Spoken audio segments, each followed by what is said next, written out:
had a really strong belief in God, thanks to my dad. Anyways, so first I usually have the wrong idea of God when I was little. I thought of him as like a big genie that grants wishes only if you were sincere enough when you prayed. So, and I also thought of myself as an advisor to God. So, an example would be when I was little, I had a friend that had like the smell erasers, food erasers, and I kind of stole one, and and I prayed that wouldn't get caught, and I'd like try to advise God, but obviously as I've grown, I've realized that was wrong, and yeah, I had the idea that God serves me and I also serve God, so it's like an equal relationship, but that's not right. So when I was little, I was really lacking in my knowledge of the Bible, and I was really solid in the belief of God, but that's not enough, obviously. And so when I was 6 or 8, 7, I moved to China, and then before that, I went to Bible studies and I went to church with my friends. But after I moved to China, it kind of stopped. My sister and I stopped. My parents continued to go to church in China, but my sister and I didn't want to because it seemed really boring. However, like one time, my mom and dad convinced my sister and I to go to church in China, but it was really uncomfortable because like everyone seemed to know each other and they knew the Bible so well. It seemed like they were judging my sister and I when we didn't know anything. So we stopped going to church in China, and we continued like focus on the social aspects of our lives, like friends and stuff. And yeah, so the recently I tried to convince myself like not going to church is okay in China by saying, since God loves me anyways, it's okay.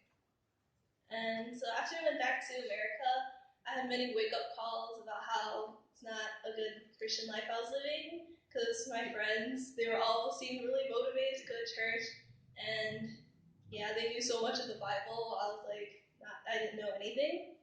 And so I started to go to church again, went to youth group, and that was really fun. I learned a lot about the Bible and oiling and stuff. And yeah, I started to feel my relationship with God grow then. A point where God was really, my relationship with him was really growing was usually I'm known to be the crybaby of the house, so I cry a lot. So in junior high, when I thought that was the toughest time of my life, I would usually cry when things go wrong, and I'd kind of doubt that God was watching over me because he allowed so many frustrating things to happen. But I always seemed to calm down in the end. I know it's not myself calming myself down because I'm my biggest critic and I like to point out my own flaws. So after I'm in a really depressing mood and really self-pity and mope about myself, I'd suddenly gain this comfort, and I think God was comforting me because I'm so pessimistic. And the time I really considered myself as a Christian was when I went to Grace Conference for the first time in 2011. But after worship, everything was really emotional. People were crying and stuff. So I had a chance to reflect about the lack of commitment I had to God. So, because I always prayed about myself and my family, but never about anybody else or helping pray for a better relationship with God. So I started to remember all the things that God positively did in my life, and yeah, I didn't cry because I only cry about sad things. I mean, okay, anyway, so after that, it's not like my life immediately changed because I just realized that I need to really start changing my life then. So now I still care a lot about what people think about me. So I used to be really hyper and shy and sociable, but now I'm really shy because I'm always scared about people judging me. So I'm just right now learning to just not care about what others think, but just do whatever, serve God, and just be humble and stuff. So yeah, I get stressed at the littlest things. So if like I walk down the hallway and then somebody waves and I missed it, I'll be like really depressed for hours. You can ask Mary. I always like whine at home, like, oh, they're gonna hate me. So I have to like, yeah, I pray to God and seek Him for comfort. So my decision to get baptized is something I won't regret definitely, and it will help me not be scared to be judgmental. I mean, not others judgmental. Not okay. I will not be scared of the judgment of others, but rather just care about God. Yeah. I'm still as messed up as before, but I'm learning to be more like God and more patient. So yeah, I want to get baptized in knowledge, and thank God for everything He's done in my life.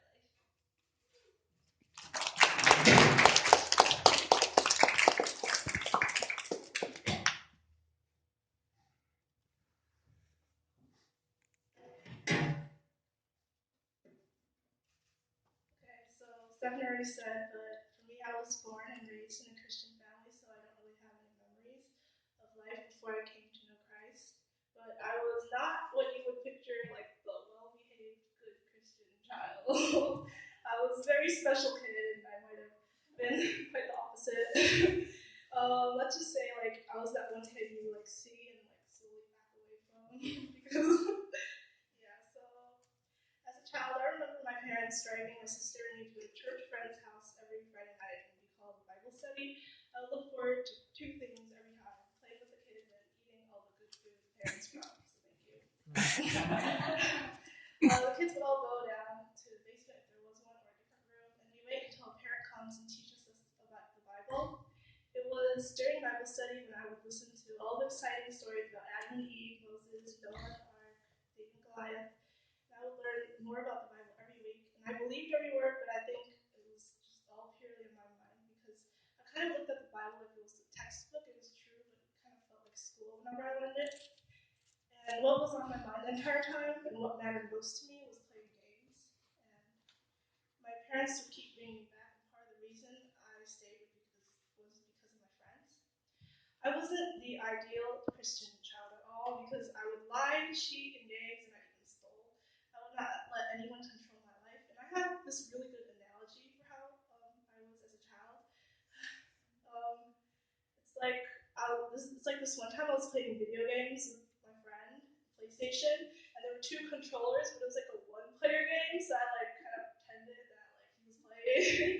So I said like, oh, you could like press X jump, press the triangle to run, and like synchronize my playing with him. And I think my life when I was little was a lot like that because it seemed like I was the one directing my life, when in fact it was really Jesus who was guiding me. But I sat there like I knew what I was doing. I took credit for everything great that happened because I saw myself as such a great person. But of course, unlike the analogy, if God was the one guiding my life, He would lie to me and He would know how to play the game, like since He created the game. By the way, sorry, Patrick, that was you.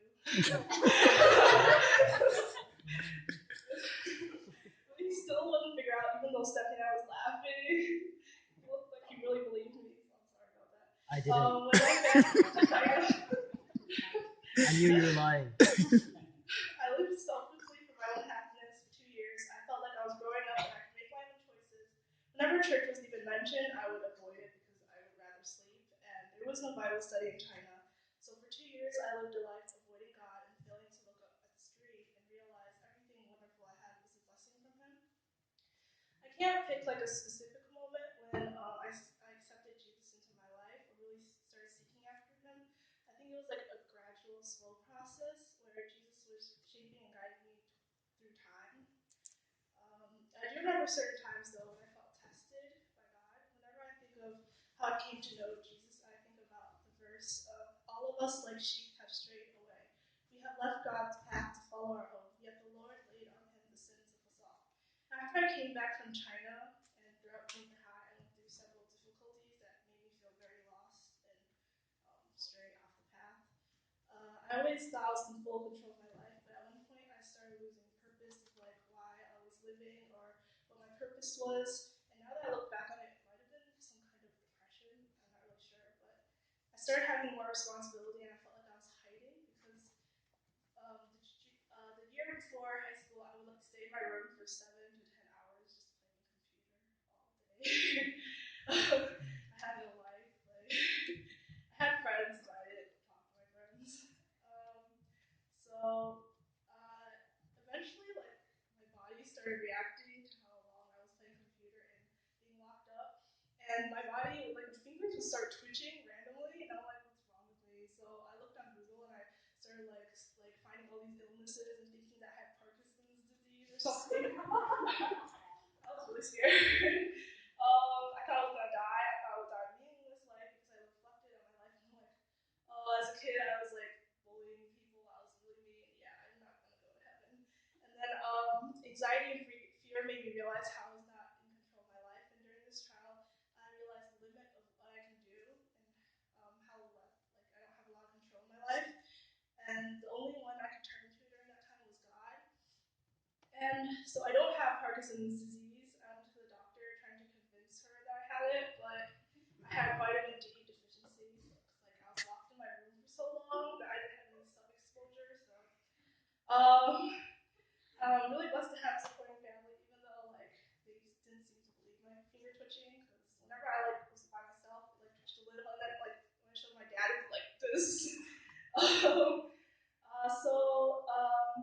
Years later, during Thanksgiving outreach, during Pastor Dave's message, what stuck out to me the most was how he talked about how sinful and undeserving of God's love we were. And I always heard that God was loving and powerful, but I never really felt it until I reflected on my life. And then over time, I began to trust Him more and prayed to work on dedicating my life to serve Him, which led to my decision to get baptized. And now I'm a senior and almost going to college, and I needed God a lot this year, and I was like planning where to go and what to major in. Because if you asked me a year ago, I would like probably just walk away from you because junior year was really stressful, and people kept asking like, "What are you gonna do?" So I still have struggles and fears, and I'm still scared of the uncertainty, like of the future. But it really reassures me to look back on my life and see what God has done to me, and it's really reassuring to know that